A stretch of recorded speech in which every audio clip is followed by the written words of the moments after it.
So marginal propensity to consume is called as MPC. So here, if y is equal to 0 and c is equal to 100, these are all assumptions. We are assuming. If income is equal to 0, substitute y as 0, okay? If y is equal to 0 in this equation, you substitute y as 0. So the equation becomes c is equal to 100 plus 0.8 into 0. So 0.8 into 0 becomes 0. So what is c? c is equal to 100. Did you understand this? So substituting y as 0 in this equation, you get c is equal to 100. Likewise, if y is equal to 100, now in this equation substitute y is equal to 100. If you substitute y as 100, this equation becomes c is equal to 100 plus 0.8 into 100. What is 0.8 into 100? It is 80. So c is equal to 100 plus 80. So c is equal to 180. Next, if y is equal to 200, in the same equation, if you substitute y is equal to 200, so this equation becomes c is equal to 100 plus 0.8 into 200. 0.8 into 200 is equal to 160. So c is equal to 100 plus 160 is equal to 260. Okay. Now if you substitute y is equal to 300, 0.8 into 300 becomes 240. So c is equal to 100 plus 240 is equal to 340. So this is how you calculate. Okay, these are all just assumption, assuming, or if you take y is equal to 0 or 100 or 200. So how do you get 0.8 from this? How do you get? MPC is equal to the formula for marginal propensity to consume. What is the formula for marginal propensity to consume? Delta C by delta Y. Marginal propensity to consume is equal to delta C by delta Y. What is delta C? Change in consumption. Delta is change. So change in consumption divided by change in income. So look here. Initially y was 100. Then initially y was 0. Then y became 100. Then y became 200. Y became 300. So what is the change in y? It is 100. So change in y is 100. Change in y is 100. So what is the initial value of c? Initial value of c is equal to 100, then 180, 260, 340. So what is the difference? What is the change? It is 180 minus 100, 80. 260 minus 180, 80. 340 minus 260, 80. So change in C or change in consumption is equal to 80. So 80 divided by 100 will give you 0.8. This is how you got this equation. C is equal to 100 plus 0.8. Then MPC is equal to 0.8. Were you able to understand this? Okay. So next come to this diagram. We have already seen this tabular column. From this tabular column, we have arrived at this diagram. This is the diagram for marginal propensity to consume. Marginal propensity to consume is diagrammatically explained through this graph. On the x-axis, we have taken the income, and on the y-axis, we have taken the consumption. So I go back to the previous slide. Okay. So y is income and c is consumption. So this table shows the relationship between consumption and income. So what is the marginal propensity to consume? Change in income. Okay, you have change in consumption. So marginal propensity to consume is equal to change in consumption divided by change in income. So this is what is given in this graph. X-axis income and y-axis you mark the consumption.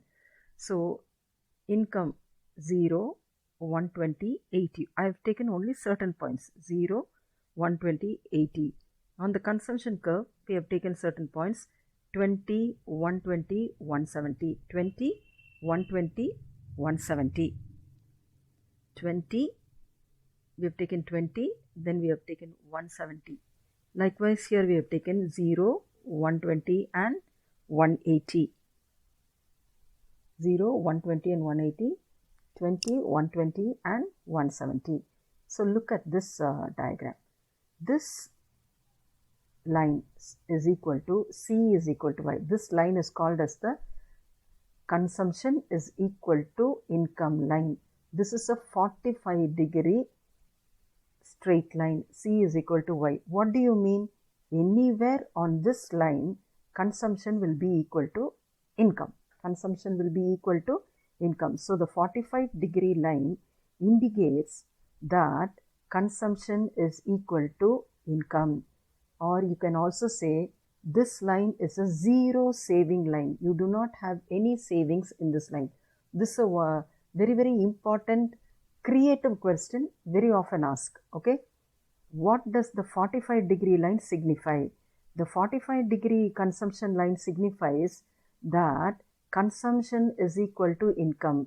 Any point on this line, C will be C is equal to Y, or it can also be called as zero saving line, zero savings line. So x-axis you measure on the x-axis you measure the income, consumption is measured on the y-axis at point B. Take the point B, okay? B is a point of equilibrium. Why do we call it equilibrium? Income is equal to consumption. This is 120, okay? So how much is the income? 120. How much is the consumption? 120.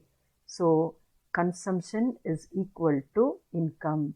So this point is called as equilibrium. At point B, okay, which is called as equilibrium, income is equal to 120 and consumption is equal to 120. Were you able to understand? So this point B. So can you see at this point B, there is no saving.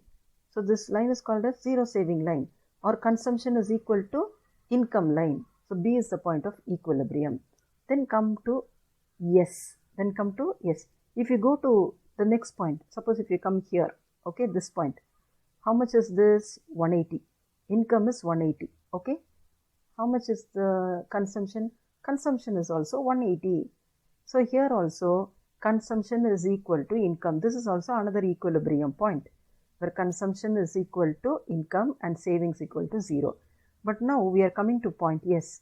S is at point S, okay, there is saving. At point S there is saving because the income is 180. The income is 180. But the consumption is 170. Income is 180, but the consumption is 170. So you keep a point here, okay? You keep a point here. And you draw a line starting from 20. Why do I start the line from 20? See, the consumption starts from 20. Consumption starts from 20. So 20, this point S is income 180, consumption is 170. So there is a difference of 10 rupees. There is a difference of 10 rupees. Can you see? Income is 180, consumption is 170. So the saving is 10. This part is called as the saving. This part is called as saving. Your income is 180, your consumption is only 170. So you have a saving of rupees 10. So this part is called as savings. இங்க வரைக்கும் 170 ஆயிருதா? இங்க வரைக்கும் என்ன ஆயிருது? 170. அந்த 170 அவர் consume பண்ணிடுறாரு. ஆனால் இந்த பாயிண்ட் வரைக்கும் எவ்வளவு? 180. அப்போ இங்கே இடப்பட்ட இந்த கேப் தான் என்னது? Saving. So savings equal to 10 rupees. So as you go to the right side, the difference between this line and this line widens. The gap between the consumption curve, this is called as the consumption curve.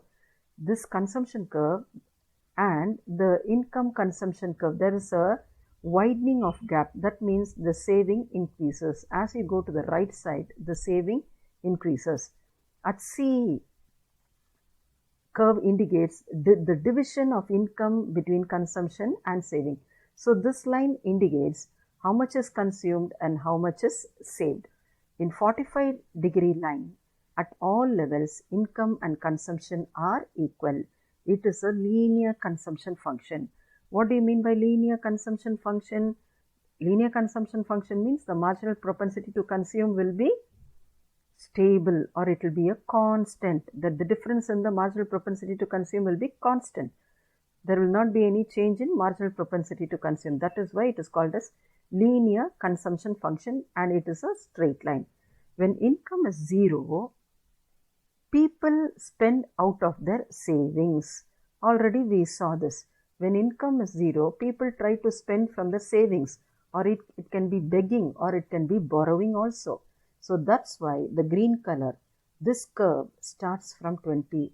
This green color curve is called as the consumption curve, and this starting point is called as autonomous consumption, because here consumption is not dependent on income. You can see from the diagram itself, here the income is 0, but the person is consuming for 20. How did he consume 20? Because he had his previous saving, or it is due to begging and borrowing. Okay, so this line is called as the consumption line. This line is called as the consumption income line. That means consumption is equal to income, or it is also called as zero saving line. Hope you understood this. Okay. Next one, some technical attributes of consumption function. Technical attributes of consumption function. The average propensity to consume. There are 4 things. Average propensity to consume, the marginal propensity to consume, the average propensity to consume, and the marginal propensity to save. Okay, we are going to learn 4 concepts now. You can turn to page number,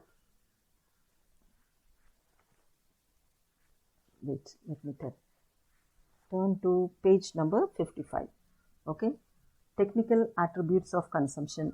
You have 4. The average propensity to consume, APC, marginal propensity to consume, MPC, average propensity to save, APS, and marginal propensity to save, MPS. Okay, so what is average propensity to consume? APC is equal to C by Y. The average propensity to consume is the ratio of consumption expenditure to any particular level of income. So shall I say it again? The average propensity to consume is the ratio of consumption expenditure C to a particular level of income Y. So algebraically it can be expressed as APC is equal to C by Y, where C stands for consumption and Y stands for income. Next one, the marginal propensity to consume, MPC. The marginal propensity to consume may be defined as the ratio of change in consumption, delta means change in consumption to a change in income. Change in consumption due to a change in income. The marginal propensity to consume may be defined as the ratio of change in consumption to the change in income. Algebraically, it can be expressed as MPC is equal to delta C by delta Y. Next one, the average propensity to save, that is APS. What is APS? Average propensity to save is the ratio of savings to income. Ratio of savings to income. S stands for savings and Y stands for income. Lastly, the marginal propensity to save, MPS, is change in saving to the ratio of change in savings to change in income. So the marginal propensity to save is the ratio of change in savings to change in income. Algebraically, it can be given as MPS is equal to delta S by delta Y. Delta S means change in saving, delta Y means change in income. So we know that what is MPC, delta C. What is change in MPS, delta S by delta Y. So delta C by delta Y plus delta S by delta Y always will be equal to 0. Suppose if you have 1000 rupees, okay? Suppose if you have 1000 rupees, what do we do with the 1000 rupees? 700 rupees you will consume and 300 rupees you will save, okay? So 700 plus 300, 1000 divided by 1000 is equal to 1.